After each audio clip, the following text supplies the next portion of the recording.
The last witness, the distress signal captain Zarn, had been hauling freight across the outer rim for 30 years. And in all that time he had learned one important rule: never answer distress signals from uncharted systems. The rule had kept him alive when countless other traders had vanished into the void. But today, as his sensors picked up the faint emergency beacon from the third planet of an unmapped star system, something made him hesitate. His first officer, a four-armed Keltharian named Rix, noticed the pause. "Captain, we should maintain course. The cargo schedule is already tight." Zarn's scaled fingers drummed against his command console. His species, the Draxian, had excellent instincts for danger. Right now, those instincts were giving him conflicting messages. The signal was weak, desperate, and coming from a world that showed no signs of advanced civilization on their scans. "Run a deep scan of the system," he ordered. Rix worked the sensors, his multiple hands moving with practiced efficiency. "I'm detecting massive energy signatures in orbit around the third planet. Multiple vessels. Configuration is unknown, but the power readings are enormous." He paused, his eye stalks widening. "Captain, there's active combat occurring. The planet's surface shows widespread devastation." Zarn felt his blood run cold. He knew what this meant. The Varathian swarm had found another world. The Varathians were a plague upon the galaxy, a collective consciousness that consumed everything in its path. They did not negotiate, did not show mercy, did not stop. They simply devoured world after world, converting all biological matter into more of themselves. "How long until the planet falls?" Zarn asked quietly. "At the current rate of consumption, less than 2 hours. Captain, there's nothing we can do. The Galactic Union's nearest fleet is 6 days away." Zarn stared at the view screen, watching the distant planet burn. Somewhere down there, millions or billions of beings were dying, and the galaxy would barely notice. The Union had strict protocols about pre-contact civilizations. They were not supposed to interfere with species that had not yet achieved faster-than-light travel. By the time the bureaucrats debated whether to help, the world would be dead. "That distress signal," Zarn said. "Where exactly is it coming from?" Rix checked his instruments. "A research facility on the northern continent. The structure is collapsing. I'm reading one life sign inside, still alive but trapped. One life, one being out of an entire world." Zarn thought about the Union's laws, about the consequences of interference, about his career and his ship. Then he thought about living with the knowledge that he could have saved someone and chose not to. "Lock onto that life sign," Zarn ordered. "Prepare emergency transport." "Captain, the Union will—" "I know what the Union will do," Zarn interrupted. "Do it anyway, the last human doctor." Elena Vasquez coughed blood onto the concrete that pinned her chest. The research station was coming apart around her, metal shrieking and walls crumbling as something massive tore through the building. She could hear screams outside, human screams, followed by sounds that belonged to nightmares. Elena was a xenobiologist, someone who had spent 15 years studying the possibility of life beyond Earth. She had dedicated her career to the search for extraterrestrial intelligence, analyzing radio signals from space, developing protocols for first contact, dreaming of the day humanity would join a cosmic community. The irony was suffocating. Aliens had found Earth first, and they had come to exterminate. Through the gaps in the rubble, Elena could see the sky burning. Massive organic ships hung in the atmosphere like tumors, and from them poured creatures that moved with insect efficiency and predatory hunger. The Varathians, though she did not know their name, had landed 6 hours ago. 6 hours to end human civilization. Elena's fingers found her tablet, somehow still functional, beside her. With shaking hands, she accessed the research station's mainframe. If she was going to die, she would not let humanity die forgotten. For years, she had been compiling human culture into a digital archive, a gift for whatever alien species might someday find Earth. Now it would become a memorial. She initiated the upload sequence, sending everything into space on a powerful transmission beam. Books, music, art, scientific discoveries, languages, histories, philosophies, everything that made humanity beautiful and complex and worthy of remembering. The upload would take 20 minutes. She had maybe 10 before the creatures reached her. "Please," she whispered to the universe. "Please let someone find this. Please let them know we existed." The building shook again. Closer now. Elena closed her eyes and thought of her son David, hoping he had died quickly. Hoping he had not suffered. Then the world dissolved into light. Awakening to extinction, Elena gasped as consciousness returned. She was lying on a smooth metal surface under lights that were wrong, too bright, too violet. Her chest no longer hurt. She could breathe freely, but the air tasted strange, filtered and recycled. Shapes moved around her, and when Elena's eyes focused, her mind struggled to process what she saw. The creatures were not human. One had scales like a reptile but walked upright on two legs. Another possessed 4 arms and eye stalks that moved independently. A third had fur that shimmered silver under the lights. "The being is conscious," said a voice that clicked and hummed, yet somehow she understood the words. A translation device, her scientist mind noted with detachment. "Easy, Elena Vasquez of Earth," said another voice, gentler. The silver-furred creature moved into her view, its 4 black eyes showing something like compassion. "You are safe. You are aboard my ship, the merchant vessel Horizon's Edge. I am Zarn, captain of this vessel." Elena tried to speak, but only a sob came out. Safe. The word was meaningless. Nothing was safe. Nothing would ever be safe again. "Earth," she finally managed. "My world." "Everyone, I am deeply sorry," Zarn said, and his alien features somehow conveyed genuine grief. "The Varathian swarm consumed your planet 6 hours ago. Our scans detected no other survivors. You are the last of your species." The words hit Elena like a physical blow. The last human. Her son was dead. Her parents, her friends, her colleagues, every person who had ever lived on Earth. 7 billion souls erased in hours. Human history, human potential, human dreams all ended. Elena screamed. The sound was raw and animal, torn from the deepest part of her soul. She screamed until her voice broke, until the alien medical staff sedated her, until darkness pulled her back under. The Keeper's Vigil. The weeks that followed were a blur of grief and adaptation. Zarn's ship took Elena to a galactic Union station called Sanctuary Point, a way station for refugees and traders. She was given a small quarters, a modest stipend, and access to Union databases.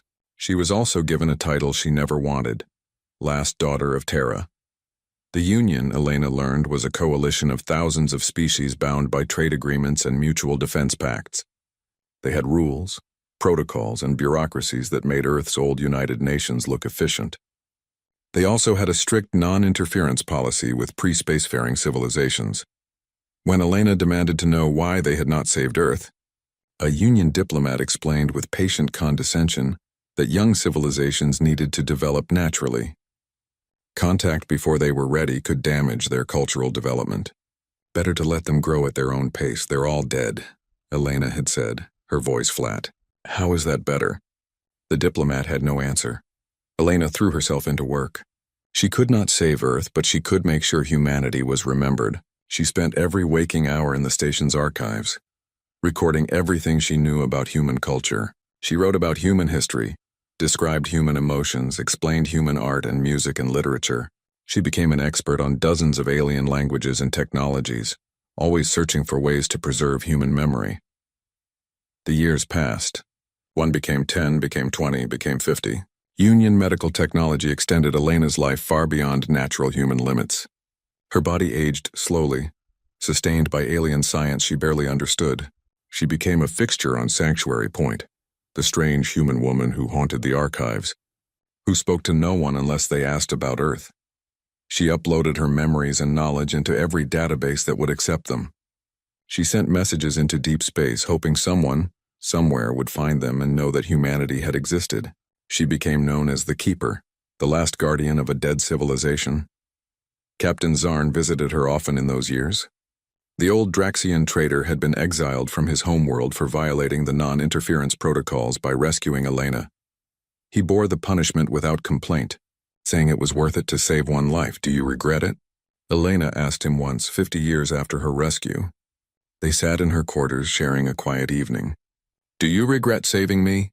Zarn's scaled face showed what Elena had learned was his species' expression of absolute certainty. "Never. Every life has infinite value. The Union forgets this sometimes, but I never will."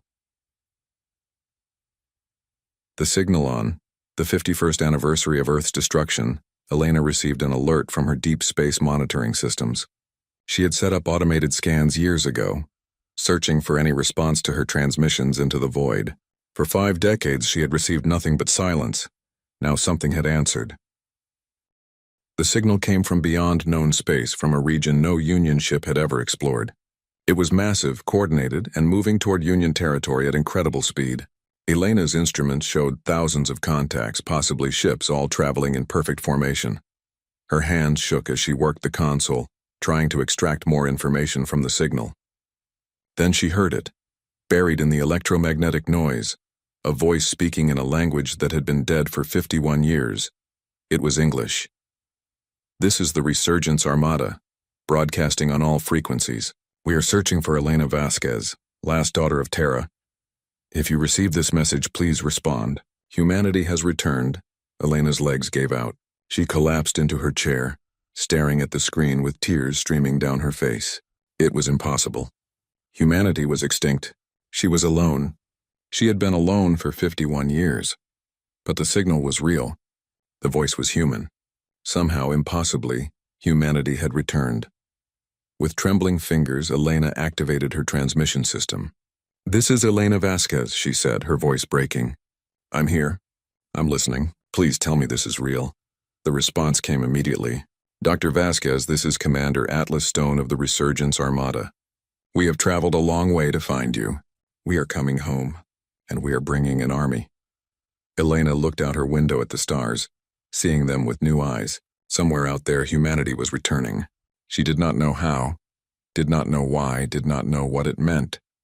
But after 51 years of solitude, after 5 decades of being the last human in a galaxy of aliens, Elena Vasquez was no longer alone. She activated her comm link to Captain Zarn. "Old friend, I need your ship. We're going to meet them." Zarn's voice came back immediately. "I'll prepare the horizon's edge. Where are we going?" Elena checked the coordinates one more time, hardly daring to believe what she was seeing. "We're going to the edge of Union space. We're going to witness something that should be impossible." "And what is that?" Elena smiled for the first time in 51 years. "We're going to watch humanity come back from extinction." The return of legends, the fleet at the edge of forever. The journey to the edge of Union space took Captain Zarn's ship 4 days of hard travel. Elena spent every moment monitoring the incoming transmissions, listening to voices speaking English, Spanish, Mandarin, Arabic, and dozens of other human languages she had not heard in half a century. Each word was a miracle, each transmission proof that she was not dreaming. The Galactic Union was in chaos. Their sensor networks had detected the massive fleet approaching Union territory, and panic spread through their bureaucratic corridors. Union Defense Command scrambled warships to the border, unsure whether they faced an invasion or first contact. Emergency sessions were called. Diplomats argued. Military commanders prepared for war. Elena ignored all of it. She stood on the bridge of the horizon's edge, watching the view screen as they approached the coordinates. Zarn stood beside her, his old scales showing the weathering of decades, but his eyes still sharp. "There," Rick said from the sensor station, his eye stalks focused on his instruments. "I'm reading multiple contacts. No, not multiple, thousands. Captain, there are at least 10,000 ships out there." The view screen magnified the image, and Elena's breath caught in her throat. The fleet hung in space like a constellation of stars, each ship sleek and powerful, their designs unlike anything the Union had ever produced. They were beautiful and terrible, combining elegant curves with clear military purpose. But what struck Elena most was their names. As their sensors picked up identification beacons, she read the names aloud with tears in her eyes. Valkyrie, Excalibur, Yamato, Spartacus, Ark Royal, Phoenix Rising. Each name was pulled from human mythology, human history, human dreams.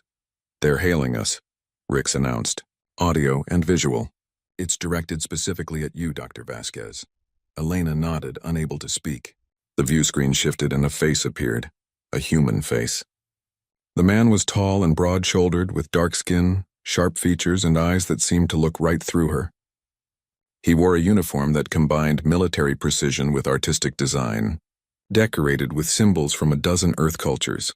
"Dr. Elena Vasquez," the man said, and his voice carried authority that made even Zarn stand straighter. "I am Commander Atlas Stone of the Resurgence Armada. On behalf of humanity, reborn and returned, I formally request permission to come aboard your vessel." Elena found her voice. "Permission granted. Commander, how is this possible? I watched Earth die. I've been alone for 51 years. Atlas smiled, and it was a warm expression that crinkled the corners of his eyes. You were never alone, Doctor. Your message was heard, and it changed everything. We'll explain in person. Transporting now. The bridge shimmered, and 3 figures materialized in a display of technology that made Zarn's crew gasp. Transport technology existed in the Union, but it was rare, dangerous, and never this smooth.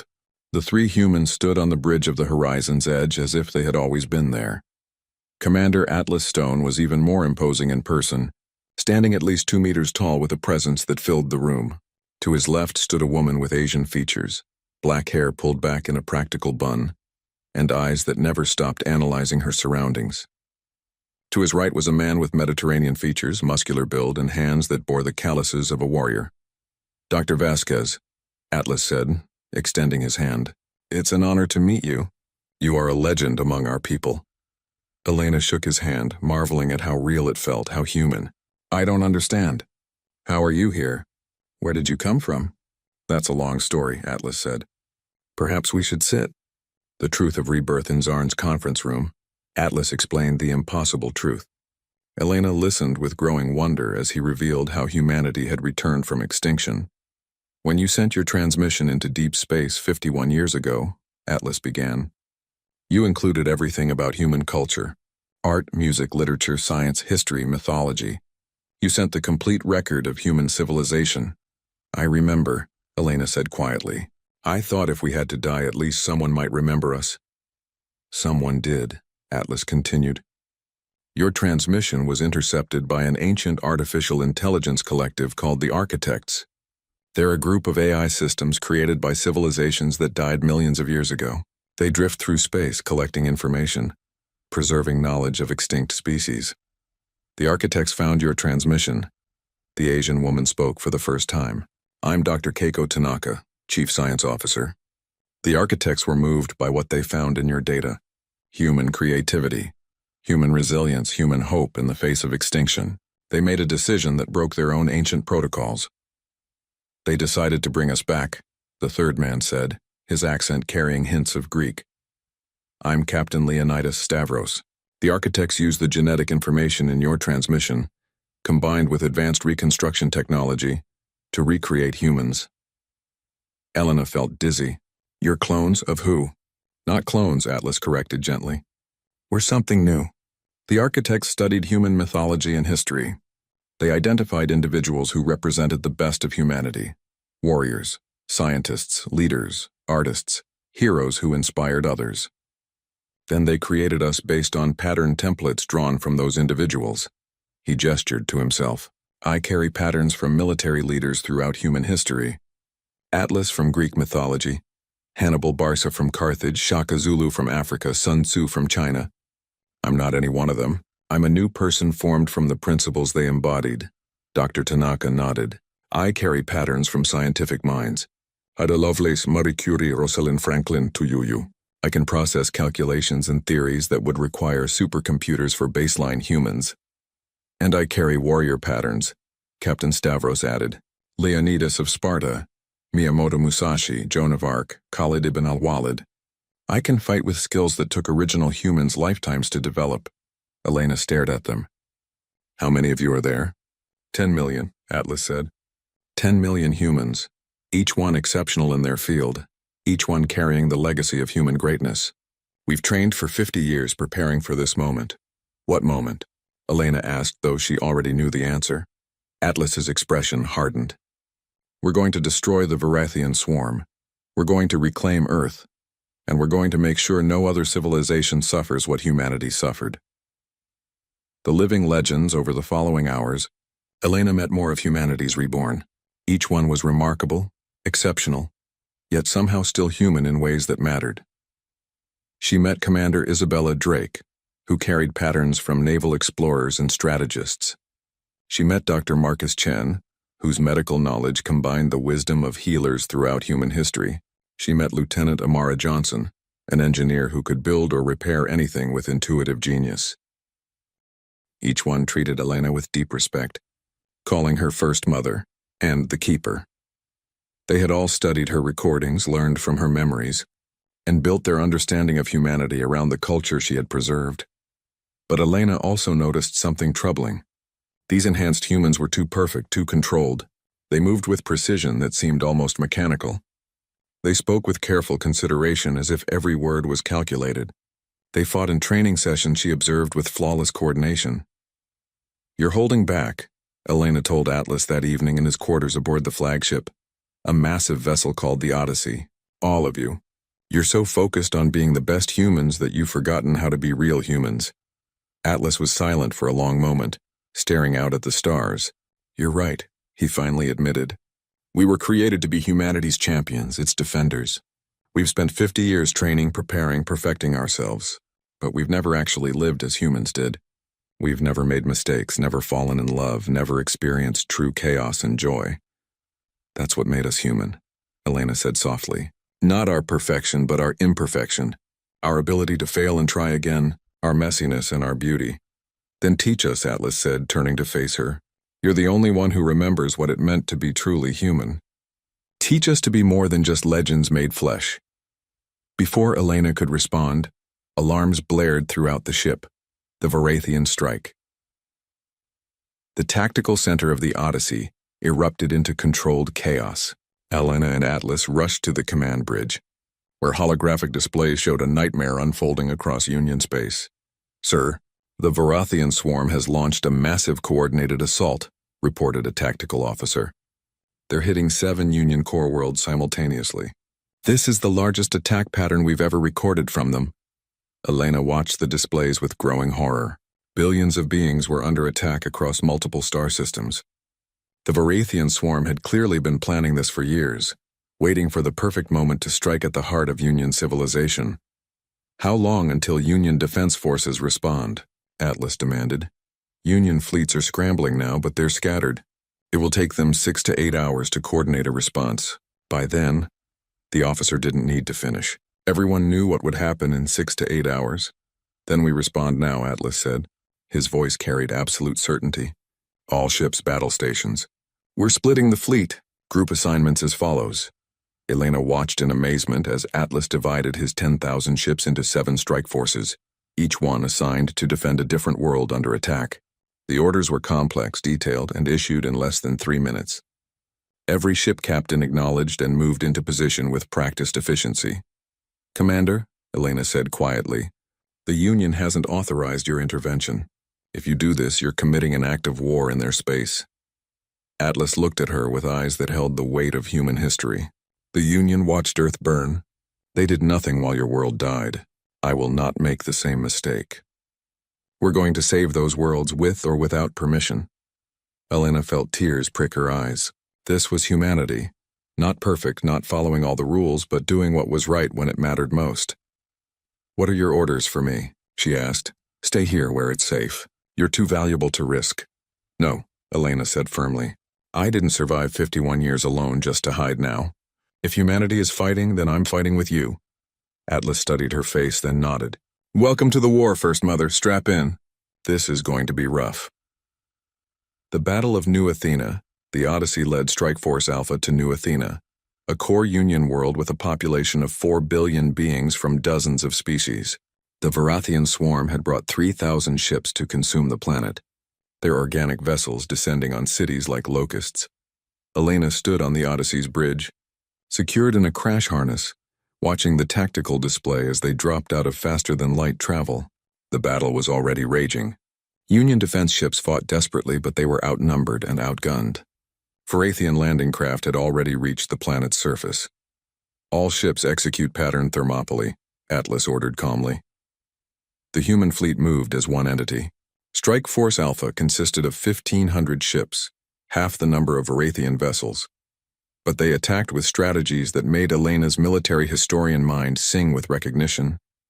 This was Thermopylae, Cannae, Agincourt, and Midway all combined into one devastating assault.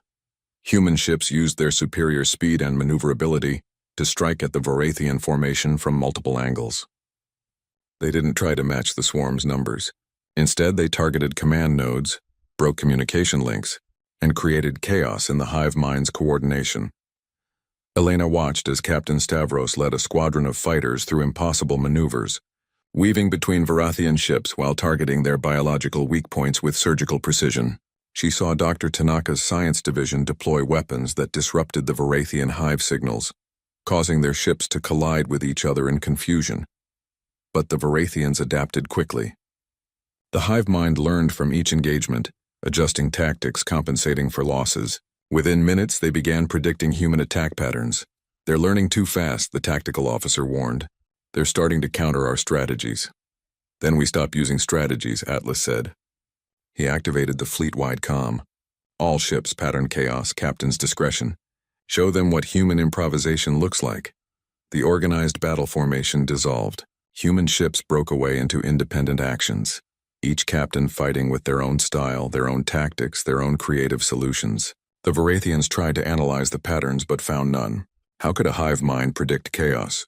Elena watched a destroyer called the Beowulf ram a Varathian cruiser, its captain sacrificing his ship to save a Union transport full of refugees. She saw the carrier Hannibal deploy fighters that flew in patterns inspired by ancient cavalry charges. She witnessed the battleship Zhenghe use gravitational weapons to herd Varathian ships into kill zones. It was beautiful and terrible. Human creativity applied to the art of war. The battle lasted 3 hours. When it ended, the Varathian fleet was destroyed. Strike Force Alpha had lost 200 ships and 30,000 lives, but New Athena was saved. 4 billion beings would live to see another day.